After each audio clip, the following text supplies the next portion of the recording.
শুভ সকাল বন্ধুরা, তোমরা কেমন আছো? আশা করি তোমরা অনেক ভালো আছো। আজকে সকালটা একটা নতুনভাবেই শুরু করলাম। তোমরা হয়তো ভাববে আমি নতুন কেন বললাম। কেন বলো তো? রোজই সকালবেলা এক এক রকম মনের মধ্যে জিনিস নিয়ে, মনের মতো ভাবনা চিন্তা নিয়ে উঠি। কিন্তু আজকে মনের মধ্যে না অন্যরকম ভাবনা চিন্তা নিয়ে উঠেছি, নানান রকম ভাবনা চিন্তা। তো সেই জন্যই বললাম যে সকালটা আজকে আমার কাছে অন্যরকম।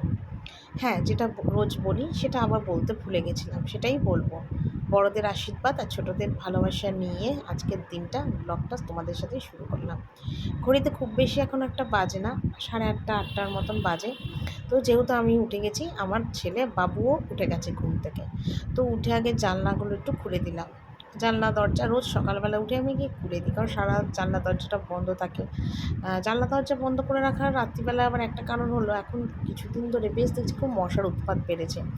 মশা ধূপ জ্বালিয়ে রাখলে ব্যাস মশা থাকে না, কিন্তু যদি পরে মশার ধূপ নিভে যায়, জানলা বা দরজা খুলে ঘুমাই না, তাহলে না প্রচণ্ড রাত্রিবেলায় মশা কামড়ায়, এত মশা কামড়ায় যে কী বলবো, তখন গায়ে চাদর দিয়ে শুতে হয়। তো সেই জন্যে না জানলা দরজা এখন দিয়েই বেশ কিছুদিন, প্রায় মাসখানেক ধরে জানলা দরজা দিয়েই ঘুমোচ্ছি। আর এখনকার সময়ের মশা টশা তো খুব খারাপ না, ডেঙ্গু ম্যালেরিয়া কত রকমের কত কিছু। তো সেই জন্যে জানলা দরজা দিয়েই আমি ঘুমোচ্ছি। আর তাছাড়া আমি তো মশারিটা নিয়ে ঘুমোই না, তো সেই জন্যে আমাকে তো অবশ্যই জানলা দরজা দিয়ে ঘুমোতে হবে। আর যেহেতু ছেলেটাও এখনও বড় হয়েছে, আবার আমার কাছে তো ছোট, সব মায়েদের কাছেই সন্তানরা কিন্তু ছোট হয়, তাই না বলো? যত বড়ই হয়ে যাক না কেন, তবু সন্তানরা কিন্তু সেই মা বাবার কাছে ছোট থাকে, বিশেষ করে মায়েদের কাছে। তো ছেলের কথা ভেবেই না আরও জানলা দরজা দিয়েই ঘুমোয়। আরেকটা কথা কী বলো তো, যে প্রথম থেকেই না আমার অভ্যাস যে মশারি টানিয়ে ঘুমোবো না, মশারি টানিয়ে ঘুমোলে না ঘুম আসে না। প্রথম থেকে বিয়ের পর থেকে এসেই দেখেছিলাম এরা মশারি টানিয়ে ঘুমোয় না। তো আমারও সেই অভ্যাসটাই রয়ে গেছে, মশারি টানিয়ে ঘুমোই না। তো এখন একটু মশার উৎপাতের জন্য এরকম ব্যবস্থা করতে হয়েছে। তো যাকে বাসি বিছনাগুলো তুললাম, একটু ঠিকঠাক করে গুছিয়ে নিলাম, নিয়ে দেখো বাসি জামা কাপড় কিন্তু আমার ছাড়া হয়ে গেছে। তো অনেক জামা কাপড় কেচেছি, অনেক জামা কাপড়, তো সেগুলো ছাদে কিছুই মেললাম না, কারণ আকাশ না বেশ মেঘলা মেঘলা দেখলাম। তো ভাবলাম বারান্দায় মেলবো না, কারণ ওপরে হয়তো আমার ননদ আবার জামা কাপড় কেচে ওর জামা কাপড়গুলো মেলবে। তো সেই জন্য আমার বারান্দাতে আমার জামা কাপড়গুলো কেচে এনে এখন মেলছি। অনেক জামা কাপড় কেচেছি, কেন বাপের বাড়ির থেকে আসার পরে একদিনে তো সমস্ত জামা কাপড় কাচতে পারিনি, কিছু কিছু করে কেচেছি, কারণ সমস্ত তোলা ভালো জামা কাপড় এগুলো তো আমার জামা কাপড় তো আমিই কাচবো সেটা না, কিন্তু একদিনে সব কাচিনি, একদিন ছেলেরটা কেচেছি, একদিন আমারটা, এইভাবে কাচা ধোয়া করছি। আর দুদিনের জন্য যাই আর 4 দিনের জন্য কোথাও যাই, ঘর টর এত নোংরা হয়ে থাকে, এত নোংরা হয়ে থাকে, জামা কাপড় সব দিক দিয়ে এত নোংরা হয়ে থাকে যে কি বলবো তোমাদের। তো তার জন্যে না অগোছালো হয়ে থাকে, তো একটু একটু করেই গুছোচ্ছি প্রতিদিন, একদিনে আমার পক্ষে গোছানোটা সত্যিই সম্ভব নয়। তারপর রান্না আছে, সংসারে কাজকর্ম আছে, তারপর নিজের ঘর পরিষ্কার করা গোছানো আছে। তো সেই জন্যই সম্ভব হচ্ছে না, তো কিছু কিছু করে কাচা ধোয়া করছি, কিছুটা করে ঘর গুছোচ্ছি, এইভাবেই আর কি চলছে। বাপের বাড়িতে কটা দিন সত্যি অনেক আনন্দে অনেক বিশ্রামে কেটে এসেছি, সত্যি অনেক আদর খেয়েছি। বাবা না থাকলে কী হবে, মা যা আদর ভালোবাসা দেয় না, সত্যি সেটা কি বলবো, মা বলেই হয়তো করে। তো একই সময় চিন্তা করি বাবা নেই, মাও আছে, তারপর তো বাপের বাড়ি বলে আমার আর কিছুই থাকবে না, 2 দিন গিয়ে কোথাও রেস্ট করার বিশ্রাম করারও জায়গা থাকবে না। আর এদিকে উপরের কাজ সেরে নিচে এলাম, আর এদিকে তোমাদের দাদাভাই নিয়ে এলো দেখো মাখন, লাইফ বয়, শ্যাম্পু, সার্ফ, একটা আমার একটা ননদের জামা কাপড় কাচা, আর এখানে 2 রকমের ডাল নিয়ে এলো, ঠিক আছে। আর এখানে নিয়ে এসছে দেখো দুধ নিয়ে এসছে, 1 প্যাকেট চায়ের জন্য 2 বেলার হয়ে যাবে, আর নিয়ে এসছে আলু। তো এগুলো নিয়ে এলো, তো আমি তোমাদের একটু দেখিয়ে দিলাম, তারপরেই চলে গেলাম চাটাকে একদম রান্নার পাটে। চা খাওয়ার ভিডিওটা তোমাদের কাছে শেয়ার করতে পারলাম না, কারণ রান্নাঘরে সবাই ছিল। এখানে সয়াবিনটা সিদ্ধ করে নিয়েছি, আর এখানে মুগের ডাল সিদ্ধ বসিয়েছি, আর আলু ভাজা কেটেছি। আমার ছেলে সয়াবিন দিয়ে আবার ভাত খায় না, তো তার জন্য আবার আলু ভাজা কাটতে হলো, যে ওকে আলু ভাজা ডাল খেতে দিয়ে দেবো, আর সয়াবিনটা হয়তো বিকেলে রুটি যদি করি খাবে, আর নয়তো রাত্রিবেলাতে খাবে। আমাকে তো সবটা চিন্তাভাবনা করে রান্না করতে হয়। আর আমার ছেলে না ভীষণ খাওয়ার বাজ, একটু এদিক ওদিক হলে না আর খাবে না। যদিও আমার ছেলে ভাত অত প্রিয় না, তো ভাতটা যেটা দিয়ে ভালোবাসে সেটাই আমাকে সবসময় খেয়াল করতে হয়। তো এখানে দেখো কিছু বাসনও মেজেছি, সেটাও এইমাত্র রান্না বান্না আমার কমপ্লিট হলো, ঠিক আছে।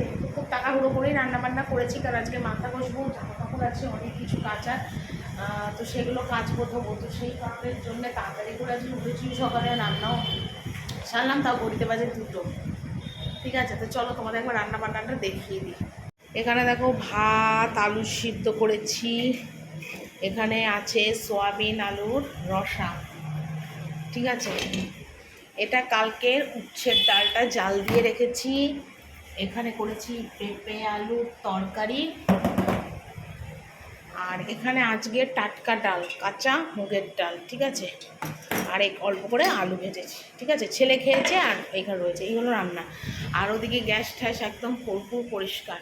তো নিরামিষ কড়াই বলে রেখে দিয়েছি, মাজিনি আজকে, ঠিক আছে। আর এগুলো তো সকালবেলায় সব ধুয়ে ধায়ে সব পরিষ্কার করেছি। আজকে সকালবেলা রান্না করে এইসব টাইলস টাইলস সব পরিষ্কার করেছি, ডাস্টবিন বালতি ফেলে এইসব টাইলস সব পরিষ্কার করে রান্নাঘরে জানলা টাল্লা ধুইয়ে সব পরিষ্কার করেছি, ঠিক আছে। তো এটাও কমপ্লিট। ওপরে যাই এবার। বললাম না, বাড়ি থেকে আসার পরে সব কাজ একবারে করতে পারিনি। তো আজকে আবার ভাবলাম চলো পাখাটা একটু মুছি। যদিও আমি যেদিন ঘর ঝেড়েছিলাম আমার সমস্ত পরিষ্কার করা মোছা, কিন্তু আমার না মানে একটু নোংরা থাকলে না কীরকম একটা মনে হয়। তো সেই কারণের জন্য আবার এলাম, এসে দেখলাম পাখাটা বেশ ময়লা হয়েছে। আর এরপর শীত পড়ে গেলে তো আর পাখা মোছার ব্যাপারই নেই, কারণ পাখা আর কদিন পরে ছাড়বই না। না, আমি এমনিতেই প্রচণ্ড শীতকাতুরে মানুষ।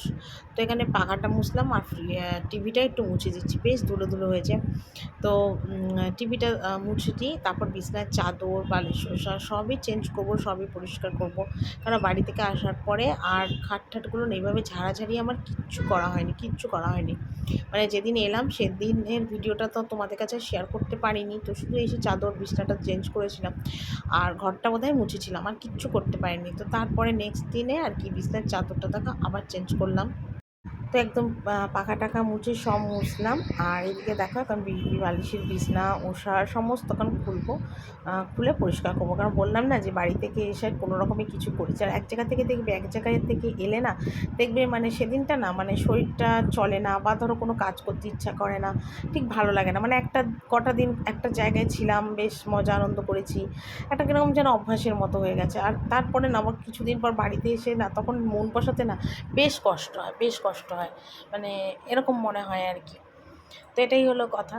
তো এখন বিছনা টিছনাগুলো তুলছি এটাই। আর বাড়ির কথা খুব মনে পড়ছে, আরও কটা দিন থাকতাম, সত্যি কথা থাকার খুব ইচ্ছে ছিল, কিন্তু দশমীতে তো বাড়ি ছেড়ে কোথাও থাকতে নেই, তাই দশমীর জন্যই বাড়িতে চলে এলাম। তবে ছেলেটাও একা রয়েছে। তো বাপের বাড়ি যাওয়ার আগে একদিন ছেলেকে শুধু শ্রীভূমির ঠাকুরটা দেখিয়ে দিয়েছিলাম, তো তারপর তোকে আর দেখাইনি, বাড়ি চলে গেছিলাম।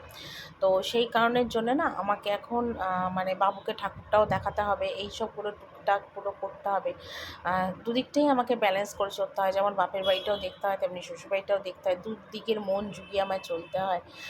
মা তবু হয়তো কিছুটা বুঝবে, খারাপ ভালো ভুল ত্রুটি হলে, কিন্তু শ্বশুরবাড়ির মানুষজন তো বুঝবে না, না। কারণ শ্বশুরবাড়ি সত্যি শ্বশুরবাড়ি তো শ্বশুরবাড়ি হয়, আর বাপের বাড়ি তো বাপের বাড়ি হয়। এটার মধ্যে বিশাল বড় একটা ফারাক তফাৎ থেকেই যায়, তাই না বলো?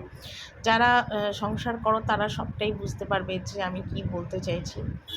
আর আমার ক্ষেত্রেও ঠিক তাই, সবটাই ঠিক। যতই যখন আমি মন জুগিয়ে চলার চেষ্টা করি, মন আর কোনো দিন পেলাম না, কারোরই মন কোনো দিন আর কি পেলাম না যাকে বলে।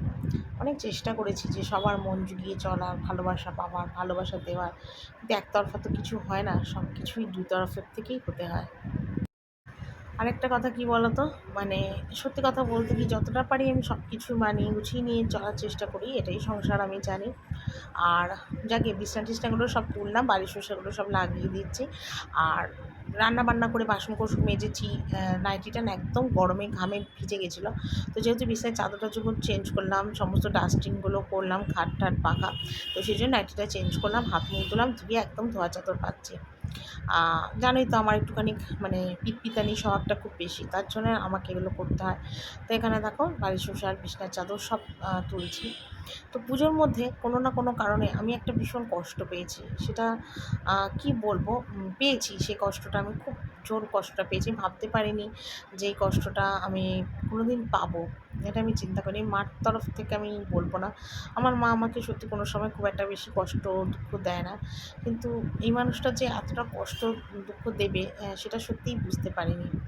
অ্যাকচুয়ালি আমি বাপের বাড়িতে যাওয়ার ইচ্ছা ছিল, ১০০ বার ছিল, বাপের বাড়িতে বাপের বাড়ি হয়।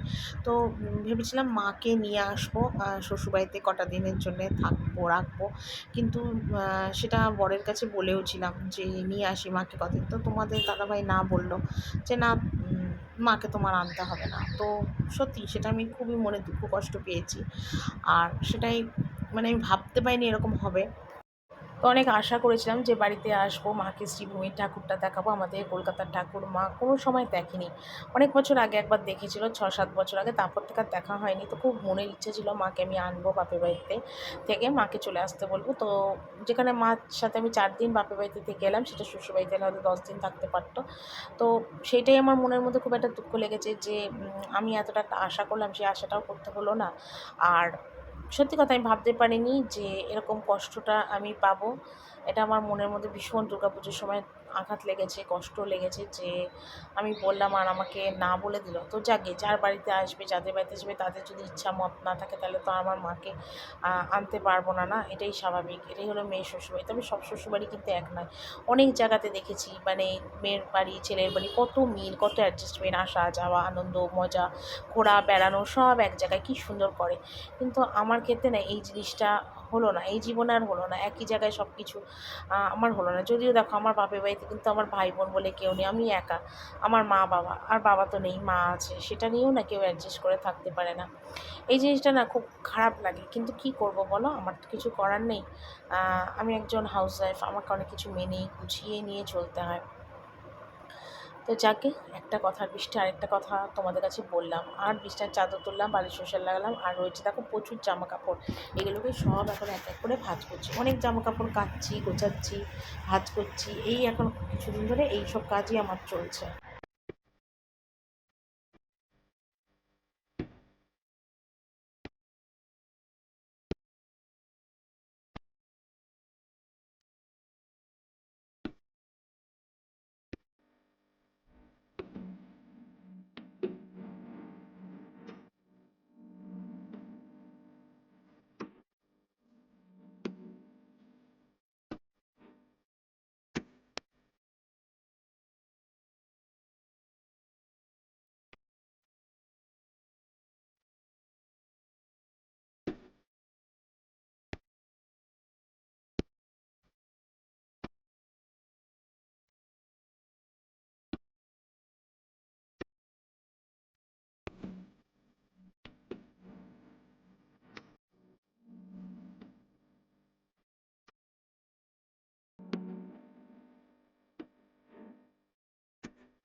তো একদম ঘর-টরগুলো সব মুছলাম, মুছে সোজা এলাম উপরে। প্রচুর জামাকাপড়, যেগুলোকে এখন কাচতে বসেছি। কী করব বলো? জামাকাপড়গুলো তো আমাকে কাচতেই হবে। কেননা অনেক জামাকাপড়, বললাম না যে একদিনে কোনো জামাকাপড়ই কেচে উঠতে পারছি না। কিছু, কিছু করে জামাকাপড় কাটছি আর ধুচ্ছি, মেলছি, শুকোচ্ছি। এই শুধু আমি করছি। আর কি বলবো তোমাদের? আর মেঘলা আকাশ, সেই জন্যে মানে কি বলবো? মেঘলা আকাশ বলেই আরও আমার ছাদে কাচতে সুবিধা। রোদ হলে না জামাকাপড় ঠিকমতো করে একদম কাচতে পারি না গো, খুব অসুবিধা হয়। তো এখানে কাচা ধোয়া করবো, আর বারান্দা দিয়ে সব জামা কাপড়গুলো মেলে দেবো। তো সকাল থেকে উঠে এইভাবে সমস্ত কাজ একা হাতে এইভাবে সামলাই। তো শরীর ভালো খারাপ মিলিয়েই হয়। তো যখন কাজকর্ম সংসারে করি না, তখন বাড়ির কথা অনেক মনে পড়ে। মা আমাকে কিচ্ছু করতে দেয় না, কাজকর্ম একটা কাজ করতে দেয় না। বসে বসে খাই, এক গ্লাস জল পর্যন্ত বাপের বাড়ি গিয়ে গড়িয়ে খাই না।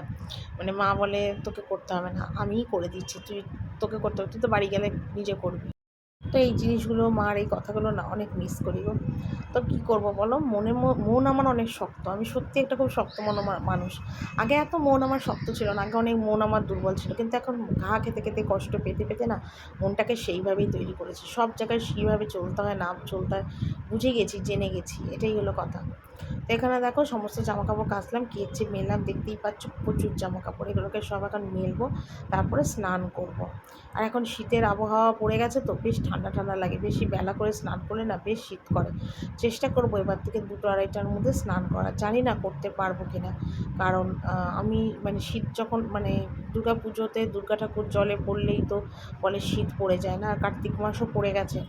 তো সেই কারণের জন্য ভেবেছি কি যে এবার থেকে একটু তাড়াতাড়ি স্নান করবো, দরকার হয় সকালবেলা উঠে যদি কাচা ধোয়া করি করবো, আর নয় জামা কাপড় যদি থাকে তো পরের দিন কাচবো, তাও ভালো, কিন্তু স্নান করে নেবো। কারণ এত বেলা করে যদি স্নান করি না আমার সত্যিই ঠান্ডা লেগে যাবে। আর দেখতে পাচ্ছ জামা কাপড় কেচে নাইটিটা পুরো ভিজে গেছে। এত জামা কাপড় কাচতে গেলে তো ভিজে যাবেই, বলো, কিছু করার নেই। তো ছেলেও চান করে ঠাকুর ঘরে চলে গেছে, আর আমি এবার স্নানে ঢুকে যাব। তো চলো বন্ধুরা, আজকের ভিডিওটা এখানেই শেষ করছি। কালকে একটা সুন্দর আর নতুন ব্লগ নিয়ে চলে আসবো। তোমরা কিন্তু আমাকে অনেক অনেক করে সাপোর্ট করো, ভালোবেসো, হ্যাঁ। টাটা।